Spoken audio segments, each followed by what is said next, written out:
welcome to the podcast today. We're super excited for this one. This one we're going over our goals for this whole year and healthy living and what that even really means. I'm here with Dr. Faith Nelson and I'm Dr. Amory Wild, and welcome to the show. Dr. Faith, what are our goals at Fideri Wellness for the year of 2026? Well, our goals are a little different this year. In the past, we've put a lot of people on different health challenges, programs, different things like that, and it's been amazing. Like, we'll see people drop 20 or 30 pounds, even though it's not something that we advertise. We get people feeling better, pain gone, inflammation, energy, people who couldn't kneel are up and kneeling and riding bikes, and Parkinson's disease and heart disease, we get them feeling better. And that's what we love to do. I love to hear from them. I get excited to do it. But after a short time, they go back to eating the way they did before they came into us. And then they end up starting to slowly not feel good again.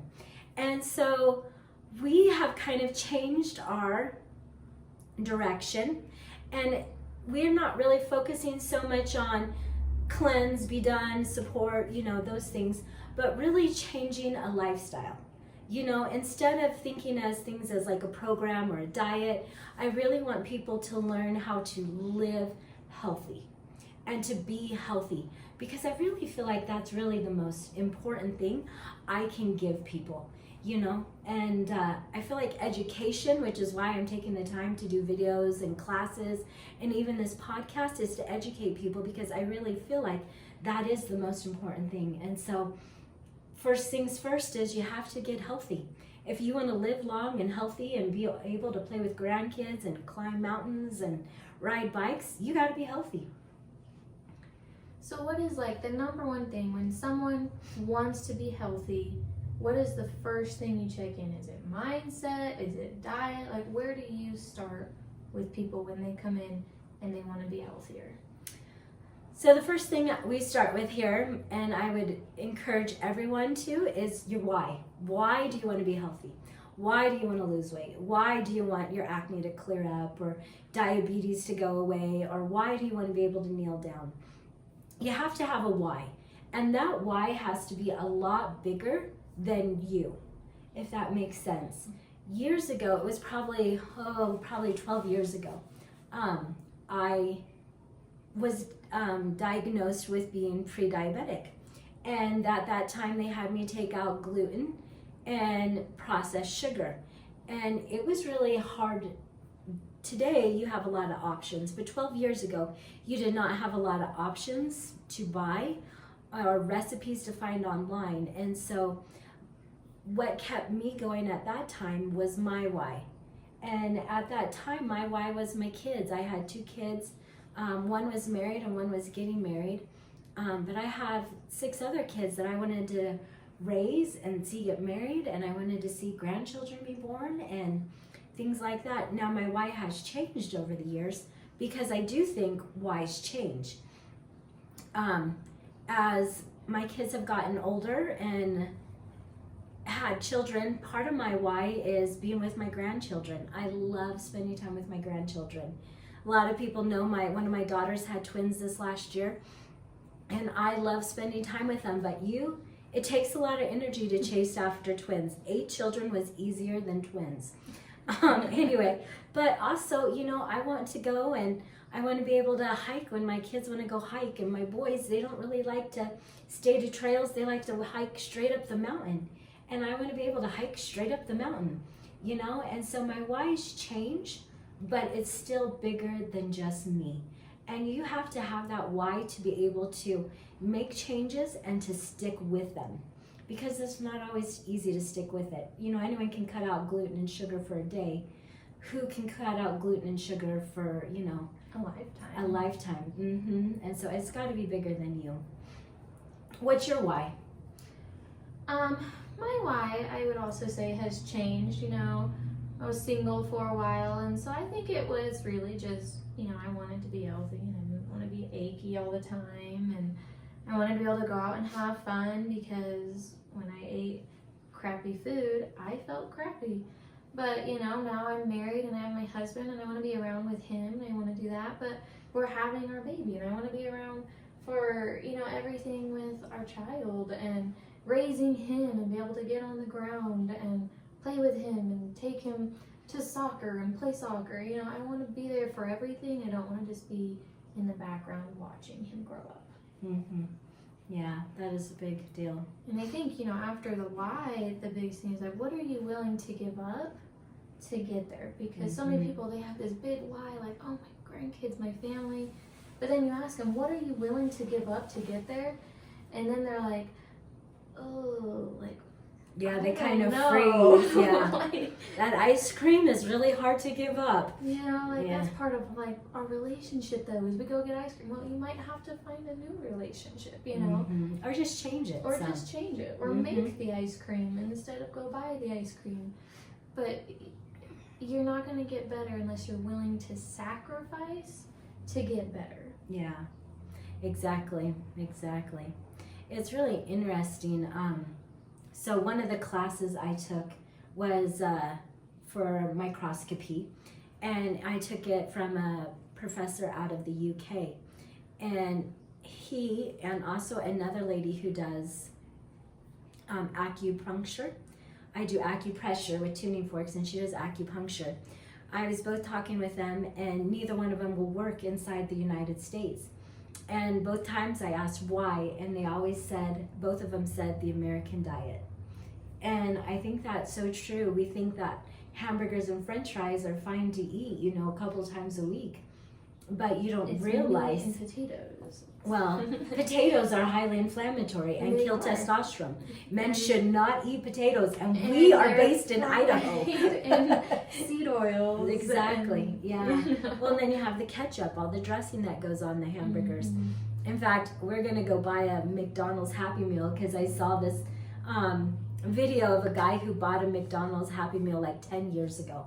And it still looks the same as what it would today. And I just thought, if that does not disgust people, I don't know what else would. So you'll have to stay tuned for the Happy Meal. But take it everywhere with us. Every week it looks the same. But we've had like French fries in cars. Like they broke down, and there's a French fry in the window of one of our cars when we lived in Colorado, and the flies never ate the French fry. The ants never came and ate the French fry. That French fry looked like you could pick it up and eat it months later. And I was like, oh, that's disgusting. But we're not really eating food anymore. We're eating chemicals. Yeah. And so that's something people don't realize. They think they're eating healthy, but we're not. And so our purpose in the podcast and the education this year is to what? It's to educate people. There was a, start again. So I knew this lady and her daughter-in-law better, and I was talking with the daughter-in-law, still trying not to cry, and she was taking, her doctor was prescribing for her hormones, progesterone, and progesterone helps things to grow, whether it's a baby or a tumor. And so she was actually feeding the cancer in her body. And I explained this to the daughter-in-law, and but I don't know that this lady wanted to listen, because doctors don't look at the body as a whole like we do. They look at pieces. So they're looking at the piece as far as like, this is cancer, but they don't realize that some of the stuff they were giving her was actually causing more harm than good. And so for me, and that's just one of the cases, like we have another lady in here who was on antidepressants, and she wanted to go off of them and talked with her counselor about it. And the counselor gave her a pamphlet that was quite thick, and how to go off of this antidepressants, she needed to go into medical facility because it's so addictive. And she's like, I had no idea. Had I known, I wouldn't have ever gone on it. And so I'm hoping that this podcast will awaken people. It will help them to put them in charge of their lives, because nobody is really going to take as good a care of you as you. Instead of trusting people, do some research. Ask someone or ask several people. I feel like if you want to be natural, listen to natural people, not just people who have opinions or who sound really good, but people who maybe have education behind them to back them, And so I'm hoping to educate people and to give them a voice and to give them okay, my doctor thinks this is best. Let's go through and look at what are the negative side effects and really be able to make a wise choice for themselves.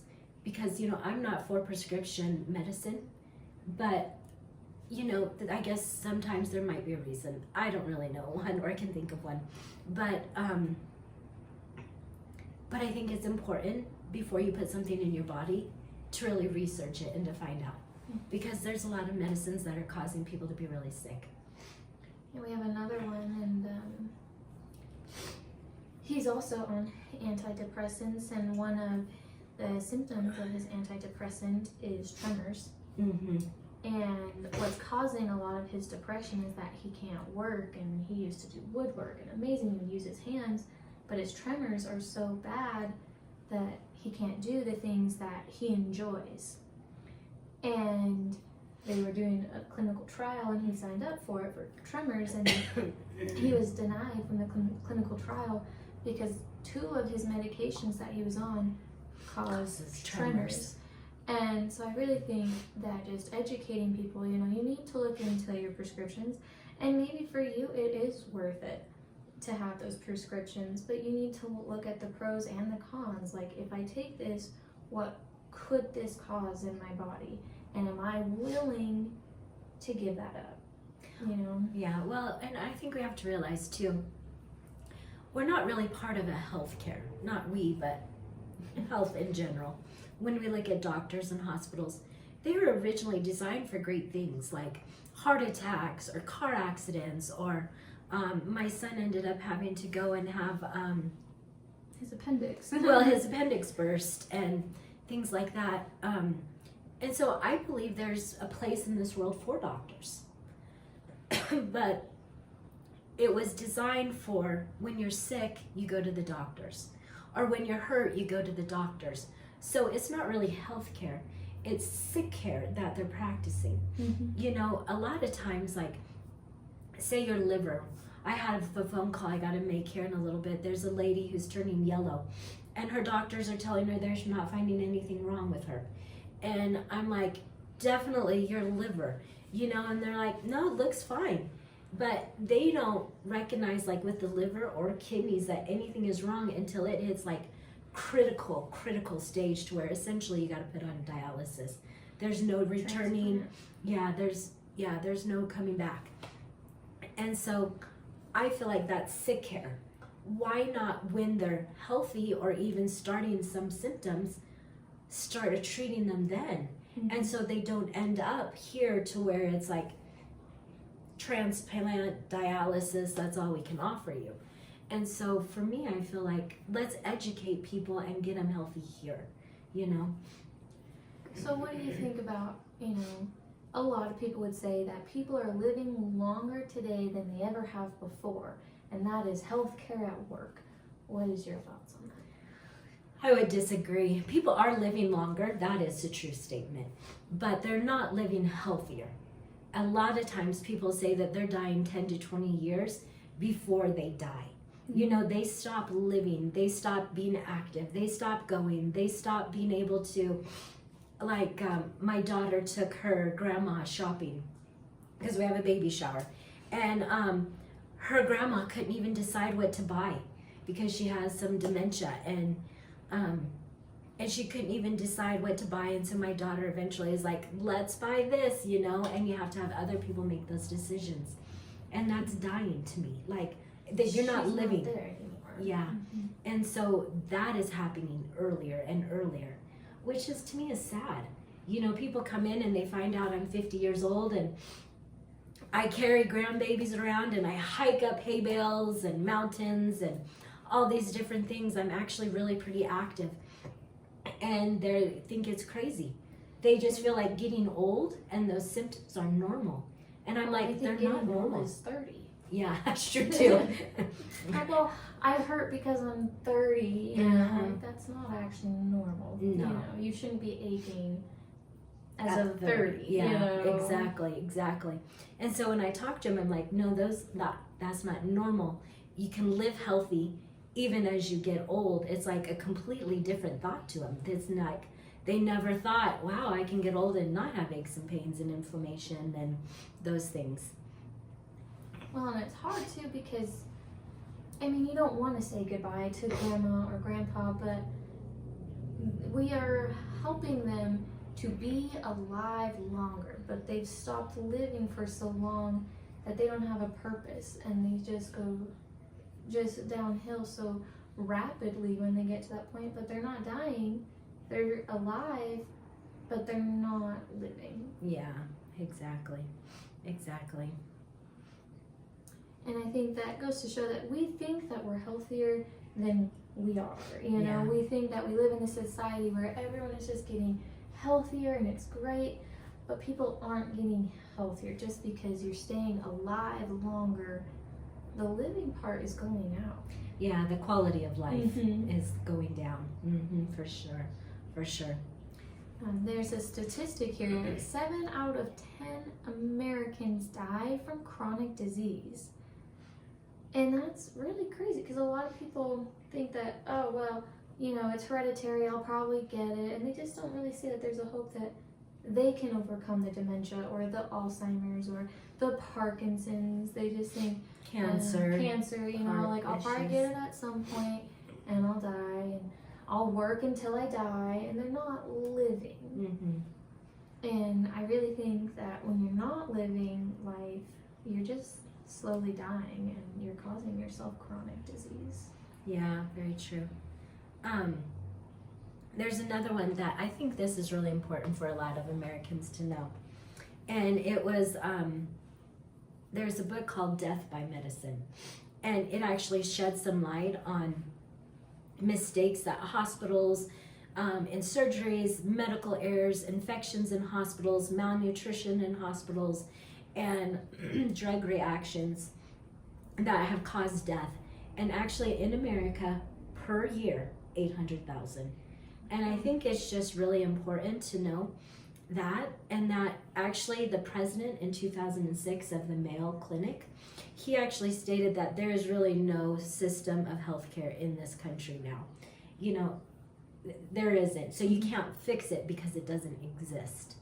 And so, anyway, but I know one naturopathic doctor that I listened to at one of her conferences. She said that they did a study, and 1 in 3 or 1 in 4, I don't remember, but not 1 in many doctors misdiagnosed people, and they didn't recognize that what they were actually having was a reaction to the medication that they had prescribed them. well, doctors don't really seem to know, like, you can't mix these two drugs together. And I shouldn't even say they don't know it because they don't do studies on it of There's no interacting. studies of drugs interacting, you know.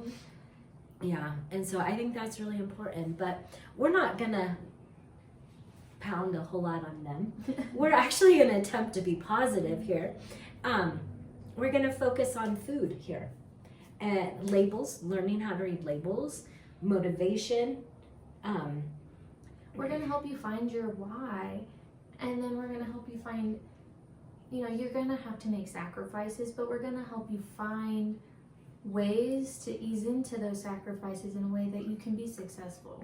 Because that's at the end of the day what we do this for, is we want you to be healthy and we want you to be successful in your goals. But if we throw everything at you and just be like, yep, this is how you have to live, good luck, you're never going to accomplish it. So it'll be slow lessons, walking you through it, to help you get to living life healthy. And it's not a protocol, it's not 30 days, because this should be a lifetime protocol. This should be something that you live by. And that's really our goal. Yeah, there's times too where I think, and we'll go over this in the future, where if you're cleansing or needing to lose weight, you go buy these foods. If you're just maintaining, you go buy these foods. And I tell people, if you go on vacation, by all means, enjoy it. Attempt to eat healthy. But, if you're going to sit and go on vacation and you want to have, I don't even know. I was just on a cruise. I was trying to think of what I ate. I did eat muffins at breakfast. There you go. Enjoy it. Don't feel guilty. But then come back home and work to get back to where you need to be. And that guilt when you're like, oh, I messed up. You're just gonna keep, you beat yourself up and then you feel worse and then you usually make more mistakes later. Yeah. So if you're going to eat something that's not on your diet, just go eat it, enjoy it, and then come back and restart and refresh. Yeah. But don't worry. We don't got worry. you. We're going to walk through this year with you doing this because I really think this is something everyone needs to hear. And we'll go over foods, we'll go over how to read a label so you even know what healthy food is, because so many people don't, and so many people think that they're eating healthy and they're not, and they're so surprised to find out that they're not, and that they're eating really inflammatory foods and they had no idea. And so we're going to help you. We're going to give you every tool that you need to live healthier, and we're going to do it short over time so it's not overwhelming and it's not a protocol. You take what you can and you apply it into your life, and you'll see huge results. There was a analogy, because if you know me, I teach and I like analogies, that there was a pond that had a bunch of sick fish in it. And how would you clean up this pond? Well, you're not going to go dump a bunch of chemicals in the water because that's going to make the fish all sick. But you're going to slowly clean this pond up over time to get the water clean and get the fish healthy again. And over time, you're going to reach that goal. It's just like if your plants are sick, it's the soil, it's the root of where the nourishment comes from that you have to address. Just chopping down the plant and killing it or buying a new one isn't going to fix it. You still have sick soil that needs to be nourished and watered and taken care of. And so I like those analogies of as far as, you're not just going to dump a bunch of chemicals into it, because again, we're eating mostly chemicals. We're not even eating real food. And we'll address that in the future. But anyway, most of our podcasts are going to be about 20-30 minutes long because we want to keep them short but informative for you guys. And so this week lesson, the most important thing we want you to take away is to find your why. Why do you want to be healthy? And what are you willing to give up to get there? And if it's not much, then you need to look for a stronger why. And you need to write it down. Because when you write it down, the process of writing it down makes it clear in your mind. And next time you reach for the donut or the ice cream or the pizza or the hamburgers and french fries, you'll remember that why, and it's got to be bigger than you. And if you need, a picture, if it's for your family, put that picture up on your mirror. So every day you're like, I'm going to be healthy for you. I don't want to get out of bed and work out, but I'm going to do it for you. And it will change your life. It will. And it will make the journey easier and worth it. Yep.